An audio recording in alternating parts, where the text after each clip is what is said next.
أما بعد فأعوذ بالله من الشيطان الرجيم بسم الله الرحمن الرحيم اهدنا الصراط المستقيم صراط الذين أنعمت عليهم غير المغضوب عليهم ولا الضالين.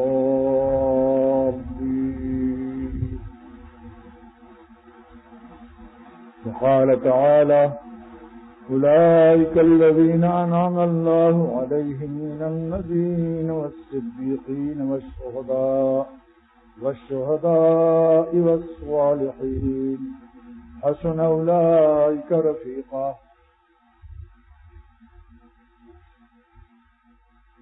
اللہ سبحانہ وتعالی نے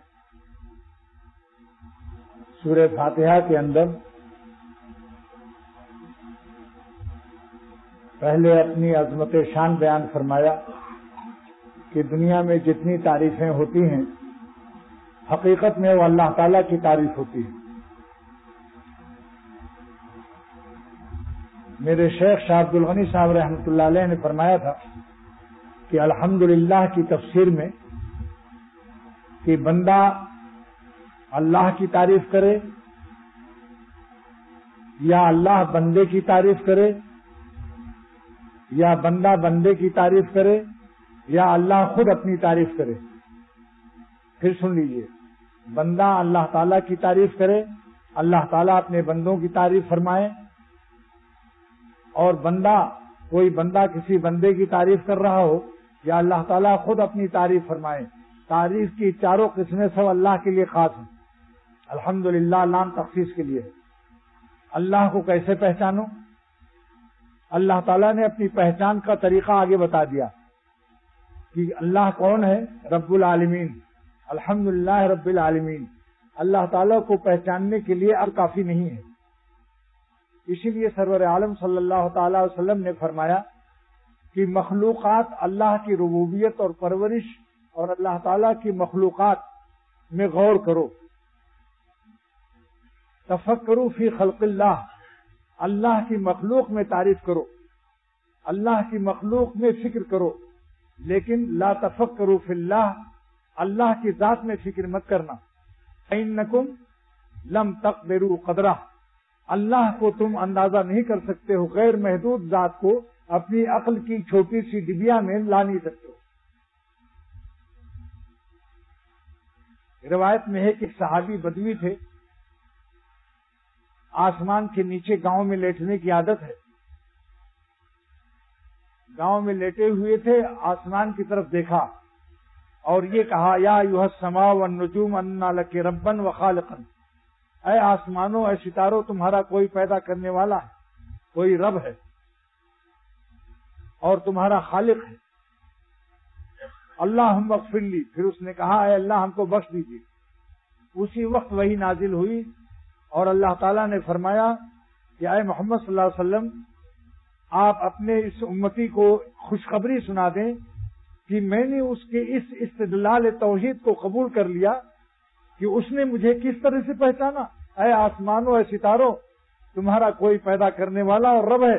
اے اللہ ہم کو بخش دیجیے.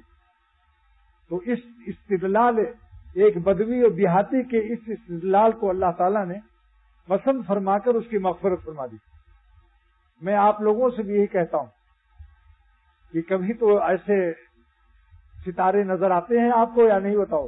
راتوں میں آپ بھی یہی گفتگو کر کے اپنی مغفرت کا سامان کر لیجیے. اگر عربی کی عبارت یاد نہ ہو تو اردو میں کہہ لیجیے کہ اے ستاروں، اے آسمانوں، اے ستاروں، تمہارا کوئی پیدا کرنے والا ہے اور رب ہے. مطلب ایک جملہ اس میں پوشیدہ ہے کہ وہی ہمارا بھی خالق ہے، ہمارا بھی وہی پالنے والا ہے. اس میں یہ جملہ پوشیدہ ہے.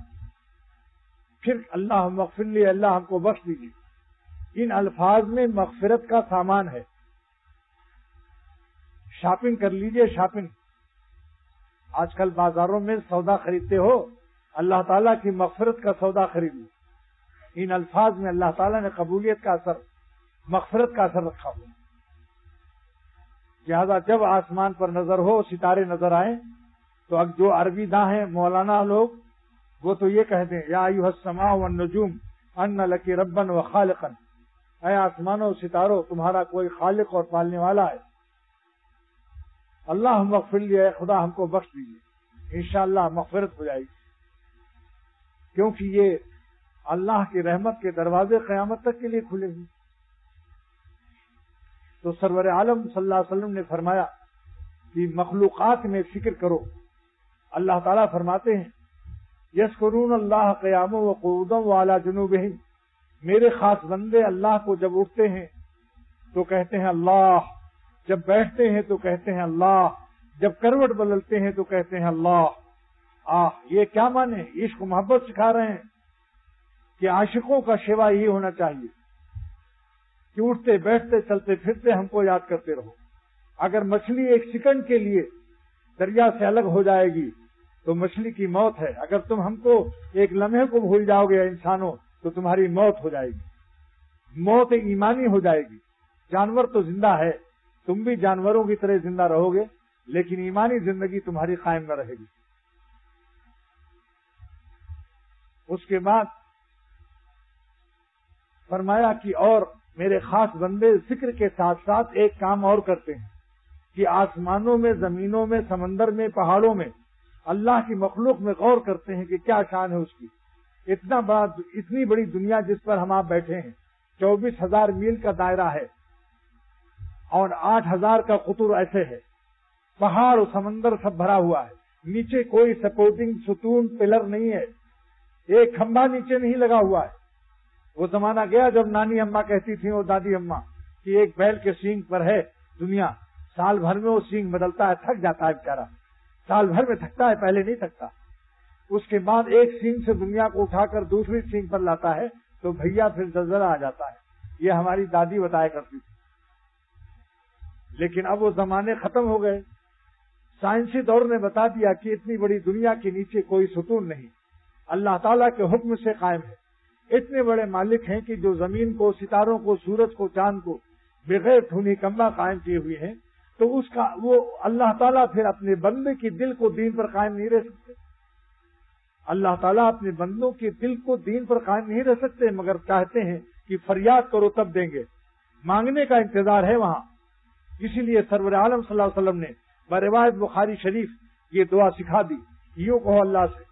حضرت ام سلمہ رضی اللہ تعالیٰ عنہ سے پوچھا گیا کہ اے میری ماں، حضور صلی اللہ علیہ وسلم کی باری جب آپ کے ہاں ہوتی ہے تو کون سی دعا زیادہ پڑھتے ہیں؟ آپ کے ہاں جب رہتے ہیں، ہماری ماں ہیں، آپ کی بیوی ہیں حضور صلی اللہ علیہ وسلم کی، حضرت ام سلمہ رضی اللہ تعالیٰ عنہ، صحابی نے پوچھا کہ آپ کے ہاں جب باری پر کیا پڑھتے ہیں زیادہ سرور عالم صلی اللہ علیہ وسلم؟ تو فرمایا کہ حضور صلی اللہ علیہ وسلم یہ دعا پڑھتے ہیں کثرت سے، یا مقلب القلوب، اے دلوں کے بدلنے والے، ثبت قلبی علی دینک، ہمارے دل کو دین پر قائم رکھیے۔ تو جو مانگے گا اس کو دیں گے۔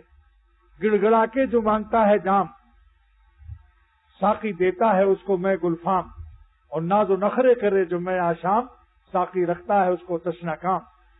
جو اللہ سے گڑ گڑا کے مانگتا ہے اللہ تعالیٰ اس کو استقامت دیتے ہیں۔ اس لیے وہ علماء نے لکھا ہے کہ جس کی استقامت خطرے میں رہتی ہو، کبھی توبہ کرتا ہے، کبھی توبہ توڑتا ہے، چند دن تو مستقیم رہتا ہے، بعد میں ٹیڑھا راستہ گناہوں کا، ایسے شخص کو یا حی یا قیوم پڑھنا چاہیے۔ اس میں اعظم ہے کہ اے زمین اور آسمانوں کو سنبھالنے والے، چھوٹا سا دل سنبھالنا آپ پر کیا مشکل ہے۔ اور یہ بخاری شریف کی دعا، یا مقلب القلوب ثبت قلبی علی دینک، پڑھتے رہو، کثرت سے پڑھتے رہو۔ جو لوگ پڑھتے ہیں وہ کبھی پڑھتے ہیں، کثرت سے نہیں پڑھتے، اس لیے محرومی کا سبب یہ ہے۔ آپ بتاؤ کہ ایک گلاس پانی چاہیے، یا ڈاکٹر نے دوا بتایا کہ اس کو 1 تولہ یہ دوا پینی چاہیے، یا 1 گلاس اس کا شربت پلا دو ورنہ مر جائے گا، آپ 1 چمچہ پلائیں گے، بچے گا؟ تو جب حضور صلی اللہ علیہ وسلم معصوم ہو کر کثرت سے اس کو پڑھتے تھے تو ہم کو آپ کو کتنا پڑھنا چاہیے؟ کثرت سے پڑھتے رہو۔ یا مقلب القلوب، بخاری شریف کی دعا ہے، اے دلوں کے بدلنے والے، ثبت قلبی علی دینک، ہمارے دل کو اپنے دین پر قائم فرما۔ اور دوسری 2 دعائیں برابر سکھاتا رہتا ہوں کہ جس شخص کو گناہ میں ابتلا ہے، جس شخص کو گناہ میں ابتلا ہے، یہ شخص خدا تعالیٰ کی رحمت سے محروم ہے۔ اس لیے دعا یاد کر لیجیے، پھر یہ سکھا رہا ہوں۔ اللہم ارحمنی بترک المعاصی، اے خدا مجھ پر وہ رحمت نازل کر دے جس سے گناہ چھوڑنے کی توفیق ہو جاتی۔ اللہم ارحمنی بترک المعاصی، معلوم ہوا رحمت وہ ہے کہ جو ہم سے گناہ چھوڑا دے۔ معلوم ہوا جو گناہ میں مبتلا ہے یہ ظالم خدا تعالیٰ کی رحمت سے اپنی خباثتوں نالاکیوں سے اپنے کو محروم کر رہا ہے۔ اللہم ارحمنی پڑھو بھائی، بترک المعاصی، اے خدا اپنی رحمت سے ہمیں گناہ چھوڑنے کی توفیق دے۔ ولا تشقنی بمعصیتک، پڑھو ولا تشقنی بمعصیتک، اور اپنی نافرمانی سے مجھ کو بد نصیب بدبخت نہ بنا۔ معلوم گناہ انسان کو بدبخت کرتے ہیں، بد نصیب کرتے ہیں، اور تقوی انسان کو اللہ کی رحمت کے گود میں لے جاتا ہے۔ اور توبہ کی سواری اس قدر تیز رفتار ہے کہ دنیا میں کوئی سواری، کوئی راکٹ ایسا نہیں ہے جو دم میں اللہ تک پہنچ جائے، لیکن معروی فرماتے ہیں مرکب توبہ عجائب مرکبس، مرکب توبہ عجائب مرکبس، توبہ کی سواری عجیب و غریب سواری ہے۔ تا فلک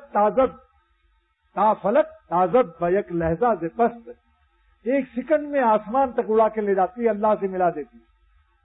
اور اسی وقت وہ بندہ جو خباثت سے اور گناہوں سے دور تھا اللہ سے، توبہ کے صدقے میں وہ دور ہی قریب ہوا اور محبوب بھی ہو گیا۔ التائب حبیب اللہ، یعنی الذی تاب کان حبیب اللہ، جو توبہ کرتا ہے فوراً اللہ کا محبوب ہو جاتا ہے۔ اچھا یہ بتلائیے کہ گناہ اچھی چیز ہے یا خراب چیز؟ تو خراب چیز کو چھوڑنا اچھا ہے یا اس کو پالنا؟ بھئی گناہ اچھی چیز ہے یا خراب؟ تو خراب چیز کو چھوڑ دینا چاہیے، چھوڑ کر خوش ہونا چاہیے۔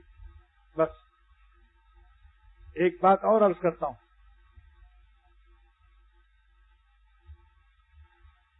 بعض لوگ مخلوق کے سامنے گناہ سے بچتے ہیں۔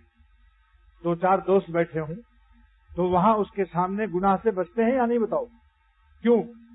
کہ اس مخلوق میں ذلیل ہو جاؤں گا، یا یہ مخلوق مجھ سے انتقام لے سکتی ہے۔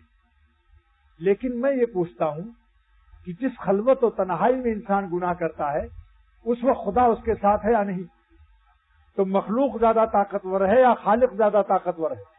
تو بڑی طاقت کے سامنے تو گناہ کرتے خوف نہ لگا، اور مخلوق کے ڈر سے گناہ چھوڑ رہا ہے۔ آپ سوچو، اللہ تعالیٰ فرماتے ہیں وَهُوَ مَعَكُمْ أَيْنَمَا كُنتُمْ، جہاں بھی تم ہو اللہ تمہارے ساتھ ہے۔ اتنی عظیم الشان طاقت آپ کے حجروں کمروں میں ہے، کوٹھریوں میں۔ لیکن انسان کی فطرت دیکھیے کہ چند انسان اس کو دیکھ رہے ہوں تو وہاں گناہ سے بچتا ہے، اور پھر گناہ کے لیے تنہائی تلاش کرتا ہے، راستے بند کرتا ہے کہ کوئی دیکھ نہ لے۔ لیکن وہ ذات پاک جو مخلوق سے بے شمار گنا عظیم الشان و عظیم القدرت ہے، وہ وہی ساتھ میں ہے۔ وَهُوَ مَعَكُمْ أَيْنَمَا كُنتُمْ، بندروں سے ڈر گیا اور شیر سے نہ ڈرا۔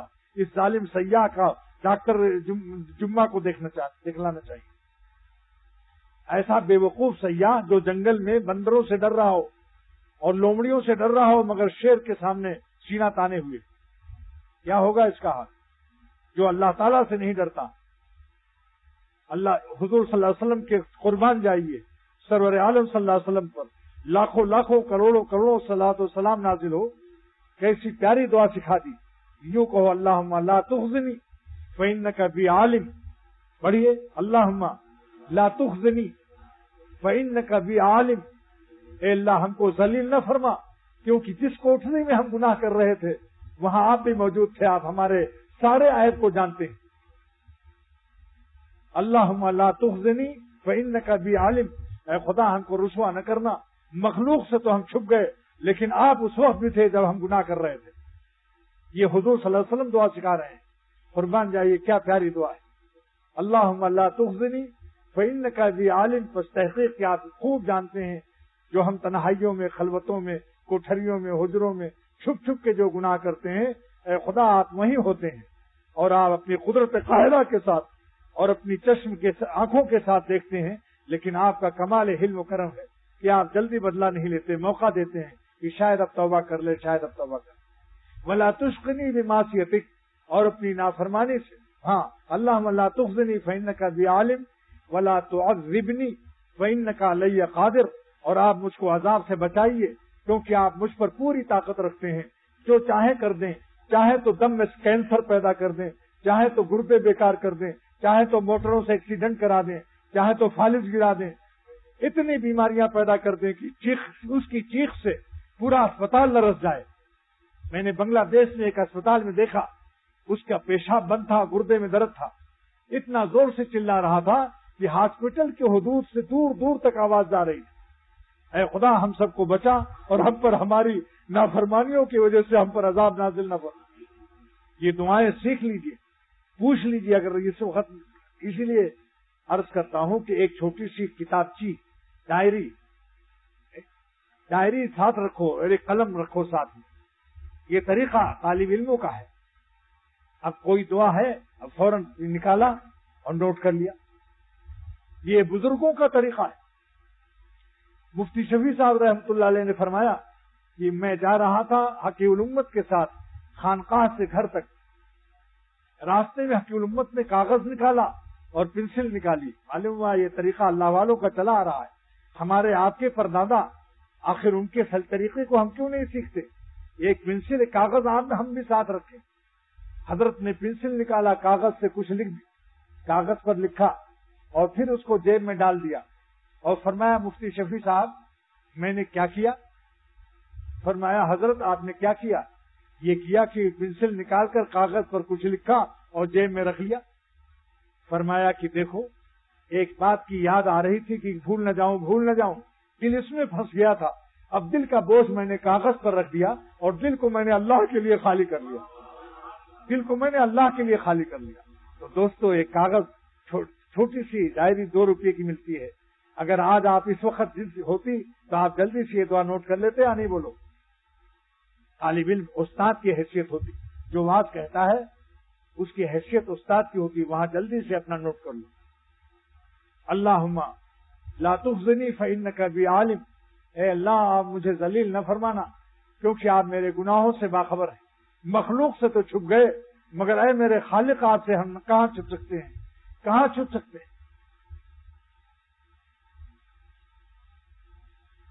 ولا تعذبنی فإنک علی قادر، اور ہمیں عذاب نہ دیجیے کہ آپ کو ہم پر پوری قدرت ہے، جو چاہے سو کر دیں آپ بتاؤ، زمین پھاڑ دیں اور دھسا دیں، ہے اللہ کو قدرت یا نہیں؟ دوستو جرأت کرنے والا، نافرمانی پر جرأت کرنے والا، اس کی عقل پر عذاب ہے، قہر ہے، شیطان کا نشہ اس پر ہے۔ مولانا رومی فرماتے ہیں رحمت اللہ علیہ، الشراب قہر چوں مستی دہی، اے خدا جس کو آپ اپنے قہر اور عذاب کی مستی دیتے ہیں، نیستہارا صورت ہستی دہد، تو فانی ان مٹی کی شکلوں میں اس کو پتہ نہیں کیا نظر آتا ہے۔ نیستہارا صورت ہستی دہد، مردے یہی لاشیں، جو لاشیں ہیں، مگر انہی کے اندر اس کو پاگل ہو جاتا ہے دیکھ۔ کیوں دیکھا؟ اسی لیے دیکھنا ہی حرام ہے، دیکھنا ہی اسی لیے حرام ہے کہ تاکہ تم پاگل نہ ہو جاؤ۔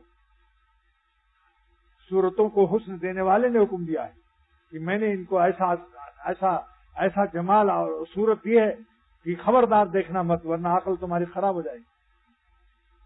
لیکن اللہ تعالیٰ کا جس پر عذاب ہوتا ہے یہ قہر الہی کی علامت ہے کہ فانی چیزوں سے دل لگا بیٹھے۔ اور ایک بات حقیق الامت کی یاد آ گئی، بار بار کہتا ہوں، جس شخص کو اپنے گناہ پر پریشانی اور ندامت نہ ہو تو سمجھ لو یہ اللہ تعالیٰ کے عذاب میں مبتلا ہے۔ جیسا کہ ابلیس کو آج تک شرمندگی نہیں ہے، بتاؤ بھائی ابلیس کو ندامت ہے؟ اس ظالم کو ندامت کہاں ہے؟ آج تک اس کو شرمندگی نہیں ہے۔ لہذا گناہوں پر پریشانی کا ہونا یہ علامت اچھی ہے۔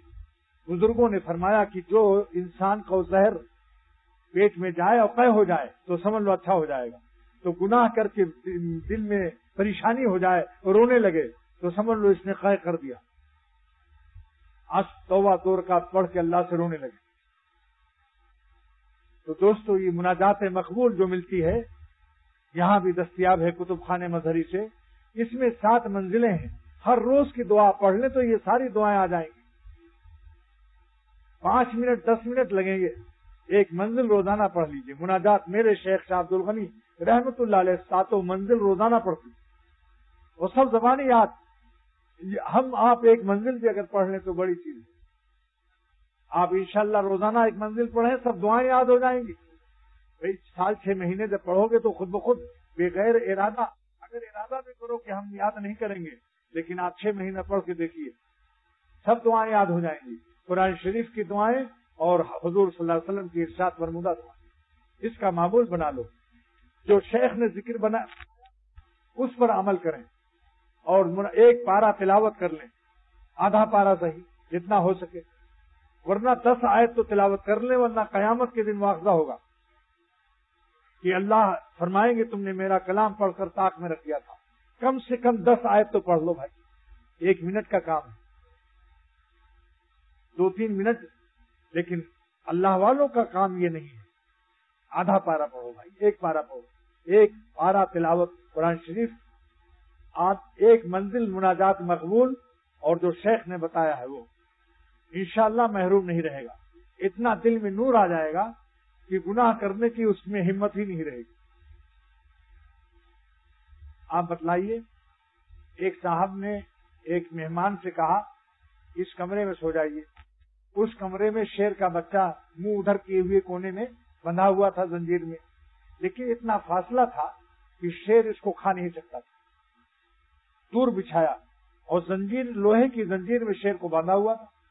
رات کو اس کو پیشاب لگا, پیخانہ, اور باہر لیٹرین. اب جو اس نے دیکھا تو شیر کا منہ اس کی طرف تھا. شیر کی آنکھیں اندھیری رات میں لال انگارہ معلوم ہوتی, سرخ انگارہ. بس اس نے جو دیکھا, اور ٹارچ بھی تھی, ٹارچ کو بھی جلا کے دیکھا تو پورا شیر. لیٹرین جانے کی ضرورت نہیں ہوئی, جو ایکسپورٹ کرنا تھا وہ وہیں چادر پر سب کچھ نکل گیا, لیکن بھاگا, ہکتا ہوا بھاگا, اور پھر رات بھر نہیں سویا وہاں, اور صبح میزبان سے لڑائی کی کہ تم نے تو میرا ہارٹ فیل کر دیا ہوتا. اس نے کہا ارے یار میں نے تو مذاقن کیا تھا. کہا ایسا مذاق شرعن حرام ہے, ایسا مذاق شرعن حرام ہے جس سے مسلمان کا اذیت پہنچے, گھبرا جائے, خدا نہ خواستہ ہارٹ ہی فیل ہو جاتا. لیکن مذاقیہ لوگ بھی عجیب ہوتے ہیں. دیکھ لو, پیخانہ نکال لیا, یہ کوئی مذاق ہے؟ ایسا مذاق جیسے پیخانہ آدمی نکال لے کسی کا. لیکن مجھے یہ مثال یہ بتانی ہے کہ ایک شیر کے ڈر سے یہ حال ہو گیا, مگر شیر کے پیدا کرنے والے سے جو نہیں ڈرتا. مجھے رونا ہے اپنے اوپر بھی, آپ ان سب دوستوں پر جو اللہ سے نہیں ڈرتے. مگر جلدی توبہ کر لیجیے. ظالم ابھی ہے فرصت توبہ نہ دیر کر. حضرت مفتی اعظم پاکستان رحمۃ اللہ علیہ کا شعر ہے یہ, ظالم ابھی ہے فرصت توبہ نہ دیر کر. وہ بھی گرا نہیں جو گرا پھر سنبھل گیا. ظالم ابھی ہے فرصت توبہ نہ دیر کر, وہ بھی گرا نہیں جو گرا پھر سنبھل گیا. جلدی سنبھل جاؤ دوستو, پتہ نہیں کب بلا لے اللہ. یہ نہ سوچو کل توبہ کریں گے پرسوں, اس سے پہلے بھی موت آ سکتی. نہ جانے بلا لے پیا کس گھڑی, تو رہ جائے تکتی کھڑی کی کھڑی. اللہ تعالیٰ ارشاد فرماتے ہیں کہ ہم سے میری عظمتوں کے بعد اور میری پہچان مخلوقات میں غور کرو. میری پرورش اور ربوبیت میں آسمانوں, زمینوں, سورج اور چاند اور پہاڑوں اور سمندروں میں غور کرو کہ میں کتنا بڑا عظیم الشان ہوں. یہی ہمارے اللہ ہونے کی دلیل ہے. میری مخلوق میں فکر کرو. حکیم الامت فرماتے ہیں کہ اللہ تعالیٰ نے فکر کرنے کو مخلوق کا لفظ نازل کیا اور ذکر کرنے کے لیے اپنا نام نازل کیا. یذکرون اللہ نازل کیا, یتفکرون فی خلق السماوات نازل فرمایا. تو اس سے فرماتے ہیں کہ امت مسائل السلوک قرآن پاک کی تفسیر بیان القرآن کے حاشیے میں حکیم امت فرماتے ہیں اس آیت سے پتہ چلتا ہے کہ اللہ برائے ذکر ہے, مخلوق برائے فکر ہے. اللہ برائے ذکر ہے یذکرون اللہ, اور مخلوق برائے فکر ہے. فکر برائے مخلوق اور ذکر برائے خالق. فکر برائے مخلوق, ذکر برائے خالق. کیا علوم ہے ہمارے ان بزرگوں. اور فکر سے کیوں منع کیا؟ اس کی علت سرور عالم صلی اللہ علیہ وسلم نے بیان فرمائی. فائے تعلیلیہ ہے فإنکم لا تفکروا فی اللہ, اللہ کے ذات میں مت سوچو کیوں کیسے ہیں. فإنکم یہ فائے تعلیلیہ ہے, پس تحقیق کی تم, چونکہ تم لوگ اللہ تعالیٰ کو اپنی عقل کے ڈبیا میں اور عقل کے برتن میں نہیں لا سکتے ہو, عقل تمہاری محدود، اللہ تعالیٰ کی ذات غیر محدود، غیر محدود کو محدود میں کیسے لا سکتے ہو؟ جبکہ محدود اپنے بڑے محدود کو اندر نہیں لا سکتا، گلاس سراہی کو اپنے اندر نہیں لا سکتا، سراہی اپنے اندر مٹکے کو نہیں لا سکتی، مٹکا اپنے اندر حوض کو نہیں لا سکتا، حوض اپنے اندر دریا کو نہیں لا سکتا، دریا اپنے اندر سمندر کو نہیں لا سکتا، جبکہ سب محدود ہیں۔ یہ جب چھوٹے محدود بڑے محدود کو نہیں لا سکتے اپنے اندر، تو خدا تعالیٰ تو غیر محدود ہے، ہم محدودوں کے اندر کیسے آ سکتے ہیں؟ اکبر الہ آبادی نے کہا تھا، جج اکبر الہ آبادی نے، کہ تو دل میں تو آتا ہے سمجھ میں نہیں آتا، تو دل میں تو آتا ہے سمجھ میں نہیں آتا، میں جان گیا بس تیری پہچان یہی ہے۔ تو دل میں تو آتا ہے سمجھ میں نہیں آتا، میں جان گیا بس تیری پہچان یہی ہے۔ اسی لیے اللہ تعالیٰ دل میں، اہل اللہ کے دل میں آ جاتے ہیں، دل میں نظر دے دیتے ہیں، وہ اپنے قلب کی آنکھوں سے اللہ کو دیکھتا ہے۔ لیکن سب سے بڑی نعمت مالک یوم الدین کے بعد الرحمن الرحیم فرمایا کہ میں نے تمہاری پرورش رحمت سے کی ہے۔ شیخ شاہ عبد الغنی فرماتے تھے رحمت اللہ علیہ کہ ماں کے پیٹ میں ایک لوہار اگر قینچی بناتا ہے، چاقو بناتا ہے، لوہا کو آگ میں ڈالتا ہے، پھر ہتھوڑا مارتا ہے، تب جا کے چاقو بناتا ہے۔ لیکن اے ظالموں، اے مجھ کو بھولنے والوں، ماؤں کے پیٹ میں نے کتنے ہتھوڑے تمہیں لگائے، اس طرح سے تمہیں ترکیب و تربیت کی، ایسا بنایا کہ تمہیں احساس بھی نہیں ہوا، اور تمہاری ماں کو بھی احساس نہیں ہوا کہ کب آنکھیں بن رہی ہیں اور کب کان بن رہے ہیں، کب سینے میں دل رکھا جا رہا ہے۔ تو ہمارے شیخ فرماتے تھے ارحم الراحمین کی یہ علامت ہے کہ تم کو کس طرح سے پیدا کیا اور کس طرح سے بنایا۔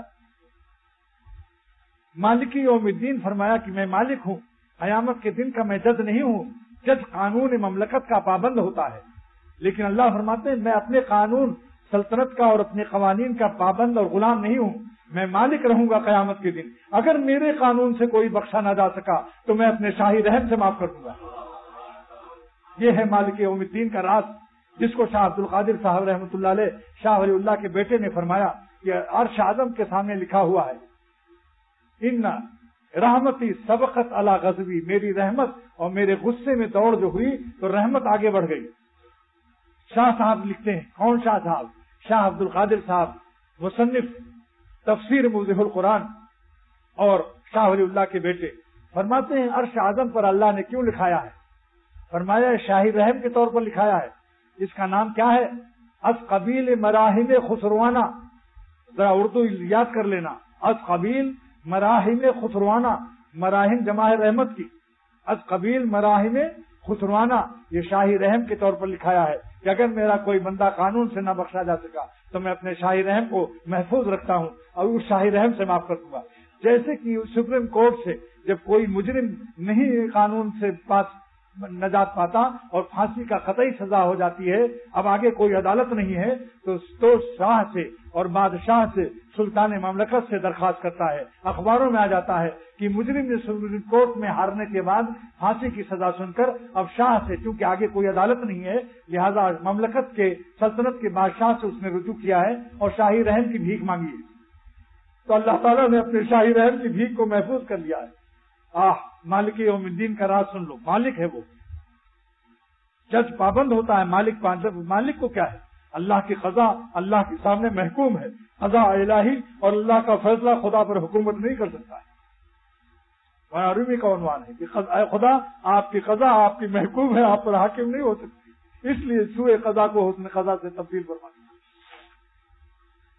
تو فرمایا کہ ایاک نعبد و ایاک نستعین کہو کہ ہم آپ ہی کے بندے ہیں، ہم نفس و شیطان کے بندے نہیں ہیں، آپ کی غلامی کرتے ہیں، مگر چونکہ نفس و شیطان ہم کو دبوچے ہوئے ہیں، ہم جنگلی سور میں کے منہ میں ہیں اور ہرن کے شکار کا ارادہ کرنے کے لیے نکلے تھے، لیکن جھاڑی سے جنگلی سور نے نکل لیا، اللہ تک پہنچنے کا ارادہ کر کے سلوک میں داخل ہوئے تھے، مگر نفس کے جنگلی سور نے ہمیں خبیث گندے اعمال میں مبتلا کر کے دبوچے ہوئے اور اپنی بڑے لمبے لمبے دانتوں سے وہ جنگلی سور ہمیں کھا رہا ہے، اور ہم دل میں سوچ رہے ہیں کہ اے خدا ہم تو ہرن کی شکار کے لیے چلے تھے، یعنی آپ تک پہنچنے کے لیے، یہ مجھ کو کیا ہو گیا؟ وہاں عربی فرماتے ہیں انگور کھانے کے لیے ایک کیڑا ہرا چلا، لیکن ظالم ایک پتا ہرا ہرا دیکھ کر یہ سمجھا شاید یہی انگور ہے، ساری زندگی اس کو کھاتا رہا پتے کو، انگور کے درخت کے ہرے پتے کو، اور وہیں فن مر گیا اور قبرستان بنا لیا ہرے پتے پر۔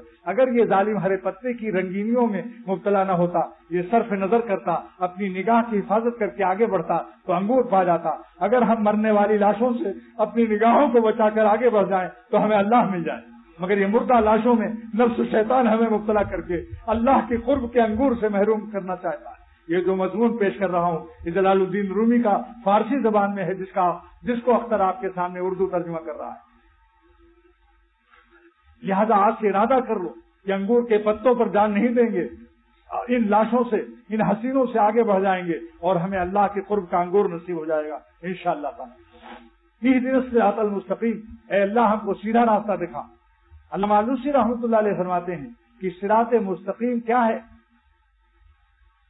اس کا بدل صراط الذین انعمت علیہم ہے، یعنی اے اللہ جن پر آپ نے انعام نازل کیا، جو آپ کے پیارے بندے ہیں، ان کا راستہ دکھا۔ یہ اللہ تعالیٰ نازل فرما رہے ہیں کہ سیدھا۔ لہذا آج سے ارادہ کر لو کہ انگور کے پتوں پر جان نہیں دیں گے، ان لاشوں سے، ان حسینوں سے آگے بڑھ جائیں گے اور ہمیں اللہ کے قرب کا انگور نصیب ہو جائے گا انشاءاللہ تعالی۔ اہدنا الصراط المستقیم، اے اس کا بدل صراط الذین انعمت علیہم ہے، یعنی اے اللہ جن پر آپ نے انعام نازل کیا، جو آپ کے پیارے بندے ہیں، ان کا راستہ دکھا۔ یہ اللہ تعالیٰ نازل فرما رہے ہیں کہ سیدھا راستے کا خواب مت دیکھنا خالی کتابوں سے، سیدھے راستے کا خواب مت دیکھنا اسباب دنیاویہ سے۔ سیدھا راستہ وہی ہے جن کو میں نے انعام سے نوازا، جو میرے مقرب بندے ہیں۔ اب انعام کیا ہے کہ لفٹن کے بنگلے نہیں، کباب اور بریانیاں نہیں، انعام کیا ہے؟ اولئک الذین انعم اللہ علیہم، میں نے جن پر انعام نازل کیا وہ انعام کیا ہے؟ من النبیین، جن کو نبوت عطا کی، والصدیقین، جن کو اپنا صدیق بنایا، والشہداء، جن کو جام شہادت نوش کرنے کا شرف بخشا، والصالحین، جن کو نیک و صالح بنایا۔ تو نبوت، صدیقیت، شہادت و صالحیت، چار نعمتیں جن کو ہیں ان کا راستہ مراد ہے، ان سے تعلق کرو۔ وحسن اولئک رفیقا، آخر میں اللہ نے فرمایا کہ یہ بہترین رفیق ہیں۔ جملہ خبریہ صورت امر میں ہے، یعنی خبر ہے تو خبر مگر اندر انشاء پوشیدہ ہے۔ کیا مطلب کہ جب تم اللہ والوں کو، ان انعام یافتہ لوگوں کو اپنا رفیق بناؤ گے، اپنا ساتھی، تب جا کے تم کو خدا ملے گا اور صراط مستقیم ملے گا۔ یہ علامہ نصفی نے، محمود نصفی نے تفسیر خازن میں لکھا ہے کہ یہاں حسنا اولئک رفیقہ کیا ہے؟ یہ معنی میں افعال تعجب کے ہے، یعنی ما حسنا اولئک رفیقہ، کیا ہی پیارے یہ رفیق ہیں، سبحان اللہ۔ یہ حسنا معنی میں ما حسنا کے، ما حسنا و حسن بہی، ما فلا وافل بہی، دو صیغے افعال تعجب کے ہیں۔ کیا مطلب؟ سبحان اللہ، کیسے پیارے یہ لوگ ہیں اللہ والے۔ کیا مطلب؟ خالی خبر ہے؟ اگر آپ مہمان سے کہیں کہ آج میرے یہاں گرما گرم کباب تیار ہے، تو کیا مہمان اس کو خالی خبر سمجھے گا یا آپ دعوت بھی سمجھیں گے؟ اللہ تعالیٰ دعوت دے رہے ہیں کہ میرے مقبول بندوں کو میں دعوت دیتا ہوں، جلدی سے ان کو اپنا ساتھی بنا لو، مگر اس میں حسن ڈالنا، حسن اولئک، حسین رفاقت اختیار کرنا۔ حسین رفاقت، حسین ساتھ ہونا جب ہوتا ہے جب اتباع بھی ہو، اس کے مشورے پر عمل بھی کیا جائے۔ وہ حسن رفیقہ سے محروم ہے جو شیخ کے بتائے ہوئے طریقوں سے الگ نفس کے کہنے پر عمل کرتا ہے۔ تو صراط الذین انعمت علیہم کو علامہ آلوسی رحمۃ اللہ علیہ نے فرمایا کہ جتنے اللہ والے ہیں یہ صراط مستقیم کے بدل الکل من الکل ہیں۔ اس کا 3 نام ہے، اس بدل کا، بدل الکل من الکل، بدل المطابق، بدل الموافق۔ علامہ آلوسی نے اس بدل کا نام 3 رکھا ہے، بدل المطابق، بدل الموافق، بدل الکل من الکل، یعنی صراط مستقیم پورا اللہ والوں کا راستہ ہے۔ جس نے اللہ والوں کا راستہ نہ اختیار کیا وہ صراط مستقیم سے محروم ہوگا۔ اب ایک اشکال علمی اس پر یہ ہے کہ ترکیب بدل میں بدل مقصود ہوتا ہے، مبدل منہ مقصود نہیں ہوتا۔ جیسے جا زید اخوہ، یہاں بھائی اس کا بدل ہے تو زید نہیں آیا، اس کا بھائی آیا ہے، آیا زید یعنی اس کا بھائی، یہاں اخو اس کا بھائی مقصود ہے۔ تو اس پر اشکال یہ ہوتا ہے کہ جب مبدل منہ کلام میں غیر مقصود ہوتا ہے اور بدل مقصود ہوتا ہے تو اہدنا الصراط المستقیم مبدل منہ ہے، تو نعوذ باللہ اللہ کے کلام میں کیا غیر مقصود بھی آ گیا؟ جبکہ مبدل منہ مقصود نہیں ہوتا تو غیر مقصود ہے۔ تو علامہ حکیم الامت تھانوی رحمۃ اللہ علیہ نے اس کا جواب دیا کہ اللہ مبدل منہوں میں اللہ نے ایک لفظ بڑھا دیا جو بدل میں نہیں ہے. وہ کیا ہے؟ مستقیم، صفت استقامت. اہدنا الصراط المستقیم مبدل منہوں میں صفت مستقیم نازل کر کے اور بدل میں یہ صفت نازل نہ کر کے اللہ نے اپنے کلام میں مبدل منہوں کو بھی مخصوص بتا دیا کہ دیکھو صراط الذین انعمت علیہم جو ہے یہ مستقیم سیدھا راستہ ہے، لیکن یہ صفت میرے مبدل منہوں میں ہے، بدل میں نہیں ہے. لہذا بدل بھی مقصود ہے، میرا مبدل منہوں بھی مقصود ہے. لہذا علماء نحات کے کہنے میں مت آنا، یہ قانون میرے بنائے ہوئے ہیں، یہ قانون سازی نہ ہو کہ میری عطا ہے ان کی کھوپڑی کی عقل میں تھوڑی سی. لہذا قانون نازلی کوئی چیز نہیں ہے. میں نے اپنے کلام میں مبدل منہوں کو مستقیم کا لفظ نازل کر کے میں نے اس کو مخصوص بنا دیا کہ اب وہ کلام ہی مقصود ہے. کیونکہ اس صراط الذین انعمت علیہم سے قیامت تک کسی کو پتہ نہ چلتا کہ یہ اللہ والوں کا راستہ مستقیم بھی ہے یا نہیں، سیدھا بھی یا نہیں. وہ مبدل منہوں میں اللہ تعالیٰ نے نازل فرما دیا. یہ کمال بلاغت ہے اللہ تعالیٰ کے کلام کی کہ اپنے سارے دنیا علماء نحات، ساری کائنات کے نحو کے عالم، قانون گرامر کے عالم حیرت زدہ ہو گئے عرب کے علماء بھی کہ اللہ اکبر، کلام اللہ کی یہ بلاغت کہ ساری دنیا کا اجماع ہے علماء نحات کا کہ ترکیب بدل میں مبدل منہوں غیر مقصود ہوتا ہے، مقصود بدل ہوتا ہے. مگر اللہ تعالیٰ نے اپنے کمال بلاغت سے مبدل منہوں میں ایک صفت ایسی نازل کر دی کہ خود مبدل منہوں بھی مقصود ہو گیا. سارے علماء نحات، ساری کائنات کی مخلوقات خدا کے سامنے کیا بیچتی ہے، اللہ تعالیٰ کے کلام کی بلاغت کے سامنے دنیا کے فصاح و بلغا کیا بیچتے ہیں کہ کیا حقیقت. اہدنا الصراط المستقیم صراط الذین انعمت علیہم، منعم علیہم کا راستہ یہی بدل ہے، یہی اللہ کا راستہ ہے. جس نے اللہ والوں کا راستہ نہ پکڑا وہ صراط مستقیم نہیں پا سکتا ہے. اب آگے ہے کہ غیر المغضوب، مگر دیکھو یہ ہمارے اپنے ہیں، نبیین، صدیقین، شہداء، صالحین، یہ ہمارے اپنے ہیں. لیکن دیکھو غیروں سے مت ملنا، منافقین والا کام مت کرنا. منافق کافروں سے بھی ملتے تھے اور صحابہ سے بھی ملتے تھے، لیکن دل وہاں رکھتے تھے، جسم وہاں رکھتے تھے. جیسے جسم کوئی خانقاہ میں رکھے اور دل جوڑیا بازار میں رکھے یا الفشن اسٹیٹ میں رکھے، اس شخص کو فائدہ ہوگا شیخ کی صحبت سے. جب جسم و دل دونوں فدا کر دو خانقاہوں پر، اللہ والوں پر، دیکھو پھر اللہ تعالیٰ وہ باغباں آپ کے دل کے اندر وہ باغبانی کرے گا کہ آپ ساری زندگی اس کا شکریہ ادا کریں گے. اور یہ مترا پڑھیں گے، کاغا سے ہنس کیو اور کرت نہ لاگی بار، ہم تو کوا تھے گو کھاتے تھے، اے میرے شیخ آپ نے کاغا سے مجھے ہنس سے چڑیا بنا دیا. یہ ہم ذکر اللہ کے موتی چنتے ہیں اور پیخانے اور تمام گندے کاموں سے اللہ نے پاک کر دیا. کاغا سے ہنس کیو اور کرت نہ لاگی بار، بھیکھا معالی پر واریاں دن میں 100 بار. اے بھیکھا شاہ اپنے شیخ شاہ معالی پر 100 بار قربان ہو جا کہ جس نے اپنی کرامت سے اور تربیت سے تجھ جیسے کوا کو ہنس کر دیا. مگر دل بھی پیش کرو بھائی. جب باغ نہ پیش کرو گے تو باغبانی کیسے ہوگی؟ اگر دل کے الفسٹن اسٹیٹ میں ہے تو دل کہاں پیشیاب ہے؟ جس میں نمازی ظاہری اعمال آ جائیں گے. مگر دل تو جب بنے گا جب دل بھی اللہ والوں پر فدا کیا جائے، دل بھی خانقاہوں میں رکھا جائے. جسم تو خانقاہوں میں ہو اور دل جاہوں میں اور باہوں میں ہو تو کیسے اس کی جیم نکالے گا شیخ؟ جہاں کی اور باہ کی بے کیسے نکالے گا؟ وہ تو آبے تبے ہے یہ دل اس وقت.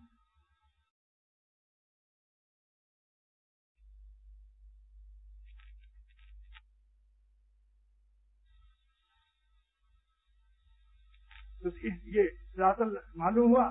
میرے شیخ فرماتے تھے شاہ عبد الغنی صاحب رحمۃ اللہ علیہ کہ اللہ تعالیٰ نے اپنوں کو بھی نازل کیا، انعمت علیہم جن پر ہم نے انعام نازل کیا یہ ہمارے اپنے ہیں. لیکن غیروں کا بھی تذکرہ کر دیا، غیر المغضوب جن پر ہم نے غضب نازل کیا، جو گمراہ لوگ ہیں ان سے خبردار، ان کو غیر سمجھنا اور ان کے اعمال کو بھی غیر سمجھنا. معذب قوموں کے اعمال سے احتیاط رکھنا. یہ نہیں کہ اب تم کو وہ قوم لوط ملے گی. حضرت لوط علیہ السلام کی قوم کہاں ہے اس وقت میں، لیکن جو ان کے اعمال کرتے ہیں گویا کہ وہ قوم لوط کی معذب قوم سے رابطہ رکھتے ہیں. اسی لیے محدثین نے لکھا ہے، علماء فرماتے ہیں کہ جو لوگ جیسا گناہ کرتے ہیں جس قوم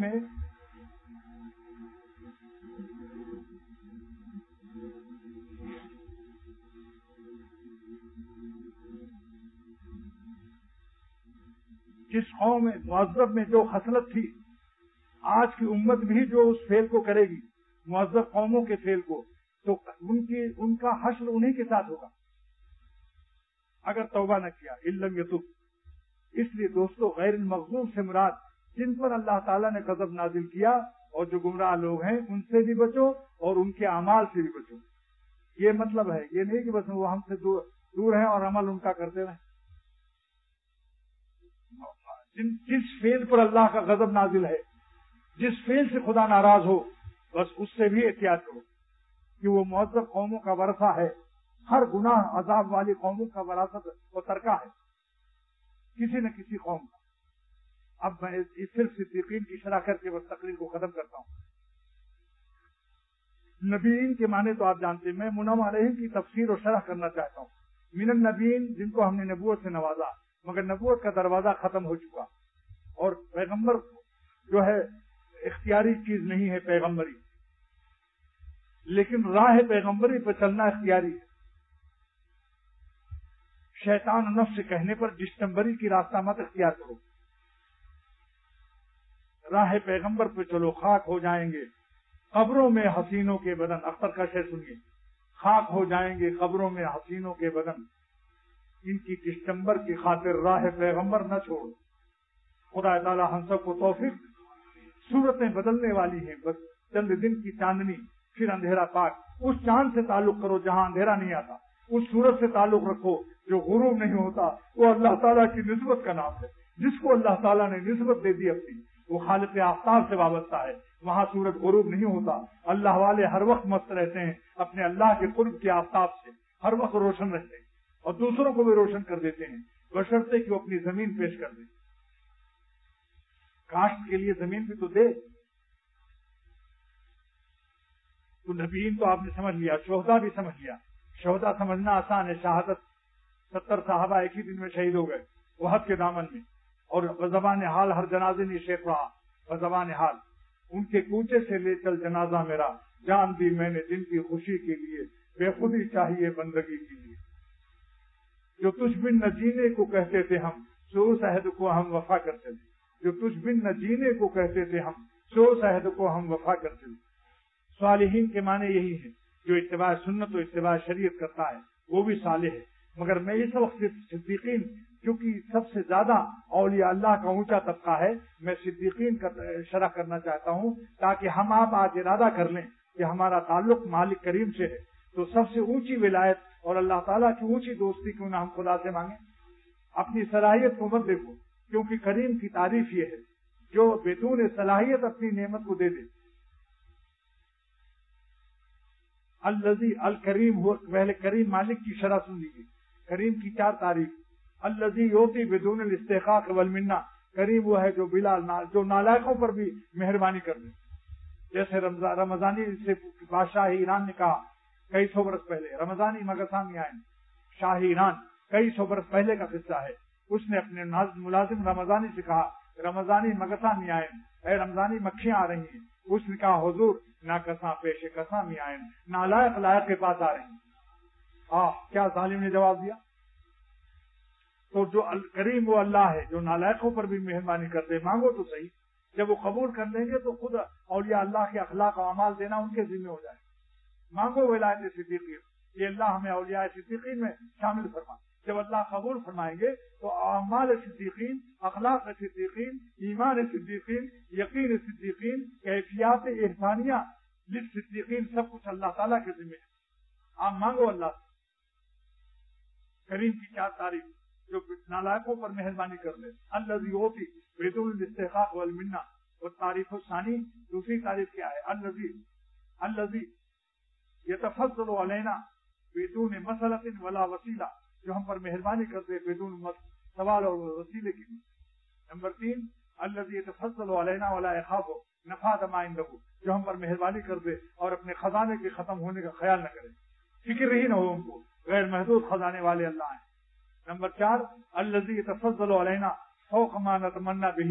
جو ہم پر اتنی مہربانی کر دے جو ہماری تمناؤں سے بھی زیادہ ہو. مانگو ایک بوتل دے دے ایک مشک، ایک بوتل شہد کوئی مانگے اور کریم دے دے ایک مشک شہد. اللہ تعالیٰ اس طرح سے دیتا ہے. لہذا خدا تعالیٰ سے جو نبوت کے بعد سب سے بڑا درجہ اولیاء اللہ کا ہے، آپ سے عہد لیتا ہوں کہ ہم سب مل کے یہی مانگیں اللہ سے کہ اللہ ہم سب کو جو نبوت کا دروازہ بند ہوا ہے اولیاء صدیقین کا دروازہ بند نہیں ہوا ہے، قیامت تک کھلا ہوا ہے، اسی لیے جمع نازل کیا۔ اگر واحد ہوتا تو لوگ یہی سمجھتے کہ ابو بکر صدیق رضی اللہ تعالیٰ عنہ کے بعد اب شاید کوئی صدیق نہ ہوگا، لیکن وہ صدیقین نازل فرمایا۔ معلوم ہے صدیقین ویسا تو نہیں بنے گا، لیکن اس درجے کے صدیقین بہت سے بنتے رہیں گے قیامت تک۔ صدیق کی 4 تعریف سن لیجیے۔ آپ پوچھیں گے بھی اولیاء صدیقین کیا ہوتے ہیں، کیا شان ہوتی ہے؟ میں شان صدیقین 4 عبارت علامہ آلوسی کی تفسیر روح المعانی سے پیش کرتا ہوں۔ صدیق کس کو کہتے ہیں؟ تاکہ مانگنے میں مزہ آئے کہ ہمیں کیسا بننا ہے، اللہ سے مانگنے میں مزہ آئے کہ اللہ ہم کو نسبت صدیقین عطا فرما دے، اولیاء صدیقین میں شامل فرما دے۔ لیکن اگر آپ کو صدیق کے معنی نہیں معلوم تو دعا میں مزہ آئے گا؟ جیسے کسی نابالغ بچے سے کہو، 5-6 سال کے بچے سے گلی ڈنڈا یا پتنگ اڑا رہا ہے، کھیل رہا ہے، کبڈی کھیل رہا ہے، تو اس سے کہو کہ میں تیری شادی کر دوں، وہ کہے گا شادی میں کیا ہوتا ہے؟ کپڑا، مکان، روٹی دینی پڑتی ہے، اچھا بس اب آئندہ سے بات بھی نہیں کرنا۔ لیکن جب بالغ ہو جائے، پہچان لے، معرفت ہو جائے شادی کی، پھر اس سے کہو تو پیر دبائے گا، وہ کہے گا کان میں جلدی کرنا، دیر نہ کرنا، بھیا کہے گا آپ کو۔ اگر بڑے عمر کے ہیں تو چاچا کہے گا، چاچا دیکھو جلدی کرنا، دیر نہ کرنا۔ تو معرفت کے بعد طلب بڑھ جاتی ہے۔ میں صدیقین کے درجے کی معرفت پیش کرنا چاہتا ہوں۔ 4 معرفت ہے اس کی۔ نمبر 1 الصدیقین، 3 تعریف۔ اولیاء صدیقین کون لوگ ہیں؟ صدیق وہ ولی اللہ ہے الذی لا یخالف قولہ حالہ۔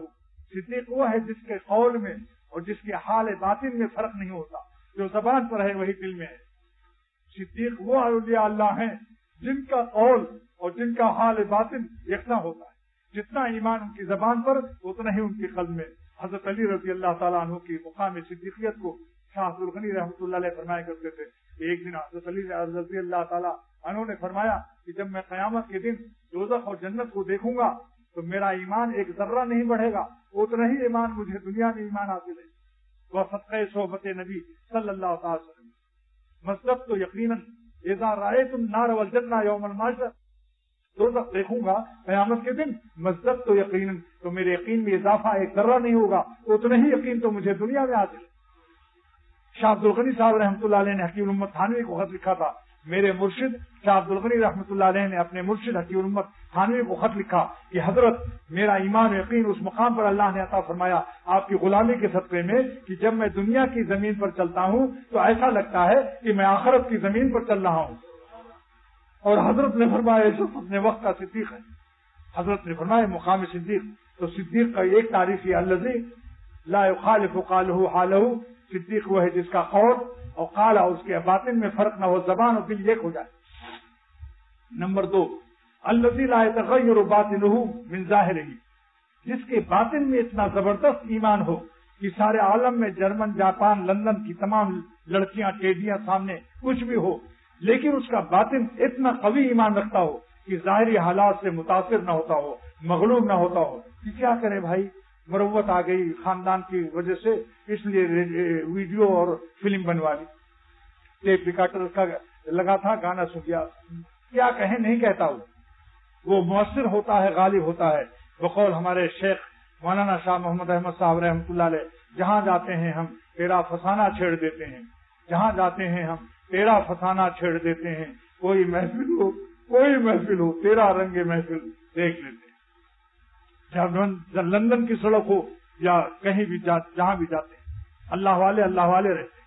یہی دلیل ہے کہ ان کے دل میں اللہ ہے، جس کے سامنے وہ کوئی شیر کا دوست لومڑی بندر سے ڈرے گا، سورج کا دوست ستاروں سے ڈرے گا، بس سمجھ لو اللہ کے دوستوں کا کیا مقام ہوگا۔ نمبر 3 پہلی علامت کیا ہے صدیق کی؟ کہ جس کا قال اور حال ایک ہو جاتا ہے، زبان اور دل ایک۔ نمبر 2 جس کا ایمان اتنا قوی ہوتا ہے کہ ظاہری حالات سے متاثر نہیں ہوتا، کسی سے نہیں ڈرتا، سارا جہاں خلاف ہو پرواہ نہ چاہیے، پیش نظر تو مرض یہ جانانا چاہیے، پھر اس نظر سے جانچ کر تو کر یہ فیصلہ کیا کیا تو کرنا چاہیے، کیا کیا نہ چاہیے۔ نمبر 3 الذی یبذل الکونین فی رضا محبوبہ، صدیق وہ ہے جو دونوں جہان اللہ پر فدا کر دیتا ہے، صدیق وہ ہے جو دونوں جہان اللہ پر فدا کرتا ہے۔ کل میں نے ابھی کچھ عرب کے لوگوں سے پیش کیا تو ایک عربی نے پوچھا، الجزائری نے، کہ میں دنیا تو فدا کر سکتا ہوں، فکیف یفدی الآخرہ، کس طرح فدا کر سکتا ہے انسان آخرت کو؟ میں نے جواب دیا کہ آخرت کو فدا کرنے کا یہ طریقہ ہے کہ نیک کام اللہ کی رضا کے لیے کرو اور جنت کو درجہ ثانوی میں کر لو. جنت کی لالچ میں نہ کرو، اللہ کی رضا کے لیے کرو اور جنت کو درجہ ثانوی میں کر لو. درجہ اولی اللہ ہو، بس آپ کو آخرت فدا کر دیا، جنت کو اللہ پر فدا کر دیا. اور دوزخ کے خوف سے گناہ مت چھوڑو، اللہ کی ناراضگی سے چھوڑو، خدا تعالیٰ کی ناراضگی سے گناہ چھوڑو اور جہنم کو درجہ ثانوی کر لو. انشاءاللہ تعالیٰ آپ نے دوزخ اور جنت اور آخرت کو فدا کر دیا. تو اس عرب نے کہا سبحان اللہ، بہت خوش ہوا. تو یہ میں نے کہاں سے حاصل کیا؟ پہلے تو حاصل کیا اللہ تعالیٰ سے براہ راست، اس کے بعد دلیل مل گئی حدیث کی. سرور عالم فرماتے ہیں صلی اللہ تعالی علیہ وسلم، اللہم انی اسألک رضاک والجنہ، اے خدا آپ سے تیری خوشی اور تیری رضا مانگتا ہوں اور جنت میں بعد میں مانگتا ہوں. وہ جنت کو بعد میں بیان کیا. پہلے کیا مانگا سرور عالم محمد الرسول اللہ صلی اللہ تعالی وسلم نے؟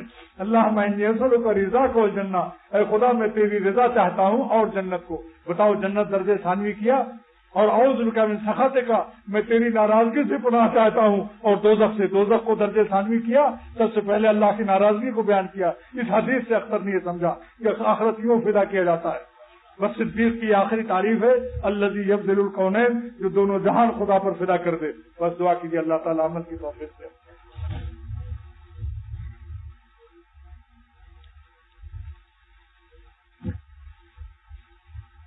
کوئی صاحب بیمار ہیں،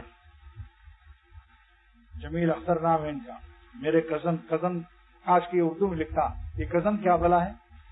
کزن مانے اچھا، آئندہ سے بھائی ذرا اردو میں لکھا کرو. اللہ تعالیٰ ان کے خالہ جات بھائی کو صحت دے. زاہد صاحب جن کا ایکسیڈنٹ ہوا ہے، دونوں ٹانڈیں فریکچر ہیں دونوں ٹانگوں میں، اللہ تعالیٰ ان کو شفا دے اپنی رحمت سے. اور محمد صفدر فاروقی سخت علیل ہیں، اللہ ان کو بھی صحت عطا فرمائے. اور کسی پر جنات کا اثر ہو گیا ہے، اللہ تعالیٰ ان کو صحت عطا فرمائے. اور بھائی ہمارے شیخ کے خلیفہ مولانا شاہ راؤ حق صاحب کے خلیفہ جناب صوفی غلام سرور صاحب لاہور میں، انہوں نے فون کیا ہے کہ میری بیٹی اسپتال میں داخل ہے، اللہ تعالیٰ اس کو صحت عطا فرمائے. اللہ تعالیٰ ہم سب کو اپنی رحمت سے سلامتی اعضاء، سلامتی ایمان کے ساتھ حیات نصیب فرما اور سلامتی اعضاء اور سلامتی ایمان کے ساتھ دنیا سے اٹھا. یہ دعا ہمارے لیے، بچوں کے لیے، گھر والوں کے لیے، سارے دوستوں کے لیے اور سارے عالم کے مسلمانوں کے لیے قبول فرما. یا اللہ ہم سب کو تقویٰ کی راستے کو آسان بلکہ لذیذ فرما دے. اے خدا گناہوں کو چھوڑنا نہ ایک ہی آسان بلکہ لذیذ فرما دے اور ہم سب کو اللہ والی حیات نصیب فرما دے. اے خدا گناہوں کو چھوڑ کر ہم کروڑ شکر ادا کریں، ایک شکر نہیں. جس گناہ سے آپ ہم کو نجات دے دیں تو اے خدا ہم اس عنوان سے شکر ادا کریں گے کہ اگر ساری دنیا کے ذرے ذرے زبان بن جائیں اور ساری کائنات کے ہر ذرے کی زبان سے اللہ ہم آپ کا شکر ادا کریں تو ایک گناہ سے نجات کا شکریہ ہم ادا نہیں کر سکتے. اس لیے سارے گناہوں کو چھوڑ دینے کی توفیق عطا فرماتی اور ہمیں اپنے دوستوں کی حیات نصیب فرماتی. اختر کو بھی، اس کی اولاد کو بھی اور میرے سب دوستوں کو بھی اور میرے حاضرین دوستوں کو جو ہیں اور ان کے غائبین گھر والوں کو بھی اور میرے گھر والوں کو اور حاضرات جو ہماری خواتین بیچاری آئی ہیں ان کی کہتے ہیں ان کے لیے بھی اور ان کے گھر والوں کے لیے، ان کے شوہروں کے لیے بھی، ان کے بچوں کے لیے دعا کرتا ہوں. اللہ ہم سب کو دونوں جہان کی نعمتوں سے، اے مالک دو جہان، ہم آپ سے دونوں جہان کی بھیک مانگتے ہیں. دونوں جہاں کا دکھڑا اختر تو رو چکا ہے، اب اس پہ فضل کرنا زیارت ہے کام تیرا.